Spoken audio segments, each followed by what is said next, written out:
Assalamualaikum warahmatullahi wabarakatuh. Perkenalkan, nama saya Anisya. NPM saya 211434203.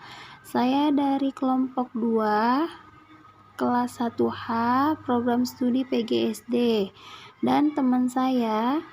Assalamualaikum warahmatullahi wabarakatuh. Perkenalkan, nama saya Wahyu Hayati. NPM saya 214434018. Saya dari kelompok 2 kelas 1H program studi PGSD. Assalamualaikum warahmatullahi wabarakatuh. Perkenalkan, nama saya Dian Mita Pratiwi. NPM saya 211434009. Saya dari kelompok 2 kelas 1H program studi PGSD. Latar belakang dari pengukuran adalah aktivitas membandingkan suatu besaran yang diukur dengan alat ukur. Pengukuran merupakan sesuatu hal yang penting. Segala sesuatu yang berbentuk pasti ada ukurannya, baik itu panjang, tinggi, volume, ataupun dimensi dari suatu objek. Dari satuan yang digunakan untuk melakukan pengukuran dengan hasil yang sama atau tetap untuk semua orang disebut satuan baku. Sedangkan satuan yang digunakan untuk melakukan pengukuran dengan hasil yang tidak sama untuk orang yang berlainan disebut satuan tidak baku. Sedangkan alat ukur jarak merupakan salah satu alat ukur yang sering digunakan dalam kehidupan sehari-hari. Alat ukur yang ada saat ini masih menggunakan alat yang manual. Di sini saya akan menjelaskan pengertian dari pengukuran. Pengukuran adalah kegiatan membandingkan suatu besaran yang diukur dengan alat ukur yang digunakan sebagai satuan. Pengukuran juga dapat diartikan sebagai pemberian angka terhadap suatu atribut atau karakteristik tertentu yang dimiliki oleh seseorang. Sebuah pengukuran dapat dilakukan pada apapun yang dibayangkan, tapi dengan tingkat kompleksitas yang berbeda. Misalnya untuk mengukur tinggi, maka seseorang bisa mengukur dengan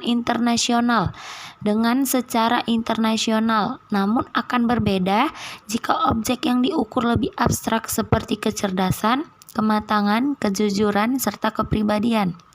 Hubungan dari pengukuran dengan pendidikan ialah terdapat dalam istilah pengukuran. Berarti kegiatan untuk mengukur sesuatu, sehingga istilah mengukur dapat diartikan membandingkan sesuatu dengan ukuran tertentu, sehingga pengukuran tersebut dapat kita simpulkan bersifat kuantitatif. Pengertian pengukuran menurut beberapa para ahli. Yang pertama, Cangelosi, James S. 1995.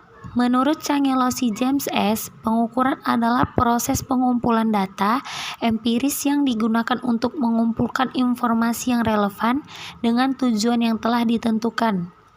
Yang kedua, Ari Kunto dan Jabar, tahun 2004. Menurut Ari Kunto dan Jabar, pengukuran measurement adalah kegiatan membandingkan suatu hal dengan satuan ukuran tertentu sehingga sifatnya menjadi kuantitatif.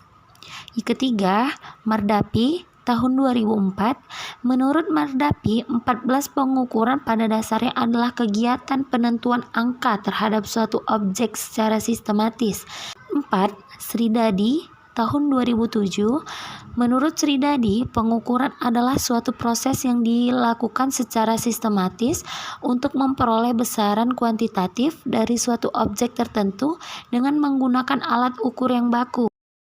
Yang ketiga, macam-macam pengukuran. Ada 2 jenis pengukuran, yaitu pengukuran secara langsung dan pengukuran secara tidak langsung. Yang pertama di sini saya akan menjelaskan pengukuran secara langsung. Pengukuran secara langsung adalah membandingkan nilai besaran yang diukur dengan besaran standar yang diterima sebagai satuan. Alat ukur langsung memiliki kecermatan yang rendah dan pemakaian dibatasi, adapun hal yang membatasinya. Yang kedua, pengukuran secara tidak langsung. Pengukuran secara tidak langsung adalah pengukuran terhadap objek yang dilakukan dengan menggunakan beberapa jenis alat ukur atau pembanding. Kemudian hasilnya dibandingkan dengan hasil pengukuran alat ukur standar. Pengukuran tidak langsung cenderung relatif lama. 4. Macam-macam alat ukur. Alat ukur ada beberapa, yaitu yang pertama alat ukur panjang. Alat ukur panjang digunakan untuk mengukur panjang suatu benda. Alat ukur panjang terdiri dari beberapa, yaitu ada mistar, jangka sorong, meteran, dan mikrometer skrup. Yang ketiga yaitu alat ukur listrik, berfungsi untuk mengukur besaran-besaran listrik. Alatnya seperti voltmeter, multitester, amperemeter, ohmmeter, kuometer, tang ampere, fasa, polarity, dan lain-lain. Voltmeter. Voltmeter adalah alat yang mempunyai fungsi untuk mengukur besarnya tegangan listrik. Amperemeter. Amperemeter adalah alat yang mempunyai fungsi untuk mengukur besarnya arus listrik yang mengalir. Adalah kuometer. Kuometer berfungsi untuk mengetahui berapa daya yang dipergunakan setiap jamnya. Alat ukur waktu berfungsi untuk mengukur satuan waktu. Alatnya seperti jam tangan, jam dinding, stopwatch, jam pasir, dan lain-lain. Stopwatch. Stopwatch berfungsi sebagai alat yang digunakan untuk menghitung besaran waktu dalam satuan detik. Dan yang terakhir adalah kesimpulan.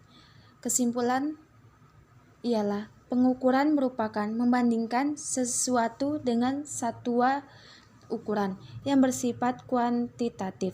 Sedangkan penilaian adalah mengambil suatu keputusan terhadap suatu dengan ukuran baik buruk yang bersifat kualitatif. Tujuan dari pengukuran ialah untuk mendeskripsikan suatu benda. Segala sesuatu yang diukur disebut besaran. Contoh, tinggi, badan, umur, masa tumbuh, dan lain-lain. Mengukur adalah membandingkan besaran dengan besaran sejenis sebagai satuan, menghasilkan ukuran yang terdiri atas nilai dan satuan. Sekian dari kami. Wassalamualaikum warahmatullahi wabarakatuh.